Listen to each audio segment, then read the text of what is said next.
de police, avec le Premier ministre, avec le président de l'Assemblée nationale, Richard Ferrand, mais on voit ces camions de police, ces camions de pompiers qui arrivent et qui ne cessent d'arriver depuis maintenant un peu plus d'une heure, et ces milliers de personnes qui regardent cette cathédrale en feu. C'est un spectacle, Sonia, extrêmement triste, hein. Même entre journalistes, on se regarde, on a du mal à réaliser ce qui se passe, très franchement, et voilà, ces forces de l'ordre qui tentent de contenir ce périmètre de sécurité, qui continue à le faire.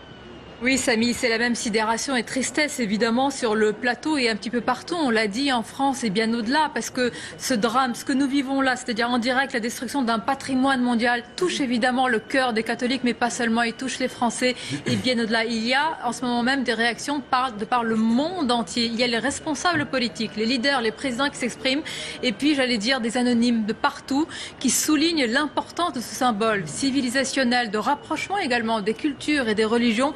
Voilà pourquoi, ce soir, quand on voit ces images-là, Esther Benbassa, on est saisis. On est tous saisis dans une même communauté, dans une même collectivité. Oui, surtout que c'est aussi la mémoire de ces artisans, de ces artistes qui ont travaillé sur plusieurs siècles, n'est-ce pas, et qui ont laissé ce monument comme héritage. C'est l'histoire de France, c'est l'histoire des Françaises et des Français. Et là, je ne trouve même pas de mots, parce que c'est une catastrophe. Mais c'est vrai, comme monsieur l'a dit, enfin, les historiens savent bien que les cathédrales se construisent.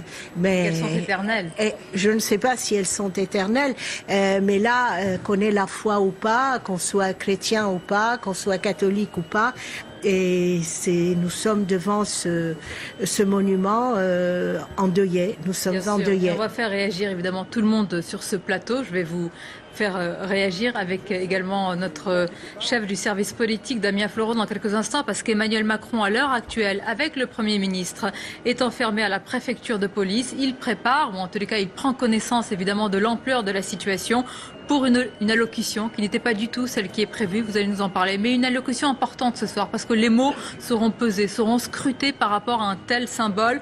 Nous sommes en direct avec Bianca. Bianca, vous êtes à proximité. Bonsoir, vous êtes tout simplement un témoin, vous avez voulu témoigner sur ce que vous voyez. C'est important également de parler, de partager cette émotion. Vous êtes non loin de cet incendie ravageur. Racontez-nous comment vous avez vécu cela. Écoutez, en fait, je suis exactement derrière. Je peux vous dire que le spectacle, il est terrible. En bas de chez nous, il y a énormément de monde. Ils sont tous déjà en silence, donc c'est comme un deuil qui est en train de se passer. Les gens regardent, c'est triste, c'est un sentiment d'impuissance. Donc c'est, comme vous l'avez dit, il y a un symbole qui va se détruire.